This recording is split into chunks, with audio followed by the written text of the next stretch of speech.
Nashik road Deolali व्यापारी सहकारी बँकेची 65वी वार्षिक सर्वसाधारण सभा आनंदनगर येथील कदम लॉन्समध्ये उत्साहात पार पडली.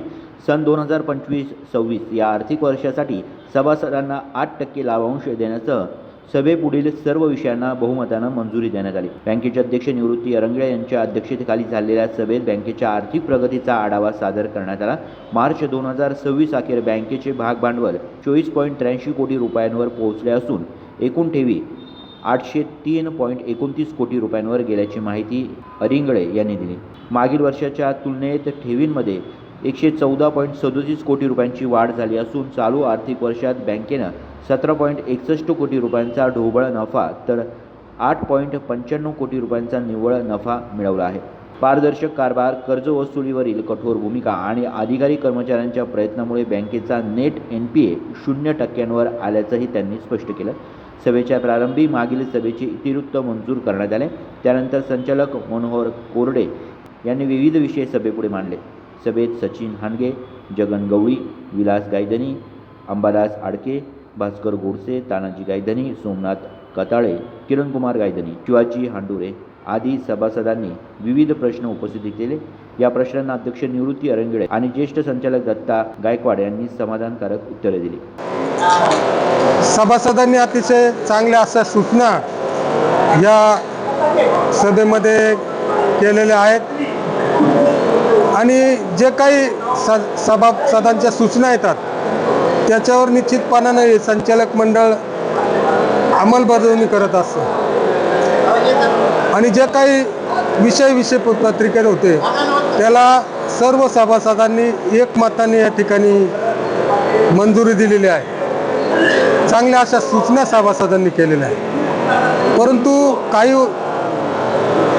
बोटावर मोजणे इतके 2-3 सभासद या ठिकाणी विषयपत्रिका सोडून भलतेच विषय या ठिकाणी घेण्याचा त्यांनी प्रयत्न केला.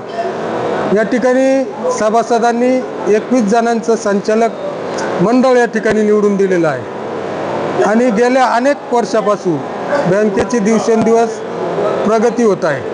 आज बँकेचा व्यवसाय 1450 कोटी रुपयापर्यंत गेलेला आहे. बँकेचा NPA 0% आहे.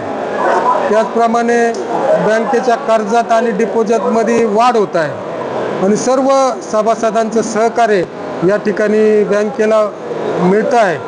त्याचमुळं आज संपूर्ण जिल्ह्यामध्ये आपले बँक कोऑपरेटिव्ह बँकेमध्ये शेड्यूल बँक सोडली तर आपली बँक 1 नंबरची बँक अशी कामकाजाच्या बाबतीत आहे आणि रिझर्व्ह बँकेने सातत्यानं अ वर्ग दिलेला आहे. फायनान्शियल स्ट्रॉंग अँड वेल मॅनेजचा किताब या ठिकाणी ज्या काही क्रायटेरिया असतात त्या संपूर्ण बँक पूर्ण करते. अनेक वर्षापासून फायनान्शियल आणि स्ट्रॉंग अशा याच्यात आहे आणि सभासदांचा प्रचंड विश्वास हा संचालक मंडळावर आहे.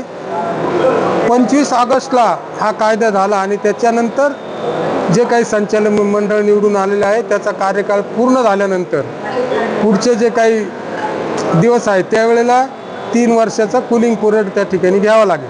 परंतु कुठेतरी खोटे कागदपत्र दाखवून या ठिकाणी दिशाभूल केली. या ठिकाणी रिझर्व्ह बँक असेल किंवा शासन असेल ते डायरेक्ट बँकेशी पत्रव्यवहार करतं. DDR असतील, या ठिकाणी सहकार आयुक्त असतील, यांचं सातत्यानं बँकेच्या कामकाजात लक्ष असतं आणि असे काही डायरेक्शन आलं तर ते बँकेनं निश्चितपणाने कळवत असतात. तसं जर काही डायरेक्शन असते तर निश्चितपणाने या ठिकाणी सभासदांना सांगितलं असतं. परंतु अशा कुठल्याही नसताना लोकांची दिशाभूल करण्याच्या दृष्टीने काही 2-4 सभासदांनी या ठिकाणी मांडण्याचा प्रयत्न केला परंतु कुठल्याही सभासदांनी त्यांना साथ दिलेली नाही. आणि सभेला जनसंपर्क संचालक नितीन खोले यांच्यासह प्रशांत भुतडा, अरुण जाधव, अनिल आडके, जगन आंगळे, श्रीराम गायकवाड, अशोक चोरडिया, सुनील चोपडा, वसंत इंगळे, रमेश धोंगडे, विलास पेखळे, गणेश खरजूल, योगेश नागरे, सुधाकर जाधव, प्रकाश गुगे, रामदास सदापुरे, रंजना बोडके, सदाम गायकवाड, प्रज्ञा थोरात, हर्षा पवार तसेच नगरसेवक प्रशांत दिवे, योगेश गाडेकर, भारती ताजनपुरे, अशोक सातबाई, रविकिरण घोलप, विजय जाधव, विक्रम कोटुळे, सुदाम ताजनपुरे, शांताराम घंटे, श्याम गोवी, बंटी कोरडे, सागर निकाळे, मुकेश करंजगावकर, मुन्ना अन्सारी, प्रशांत कापसे, प्रवीण शहाणे, पप्पू शहाणे, भारत काशीद यांच्यासह मोठ्या संख्येनं सभासद उपस्थित होते. प्रशांत जेजुरकर, दिशा न्यूज, नाशिक.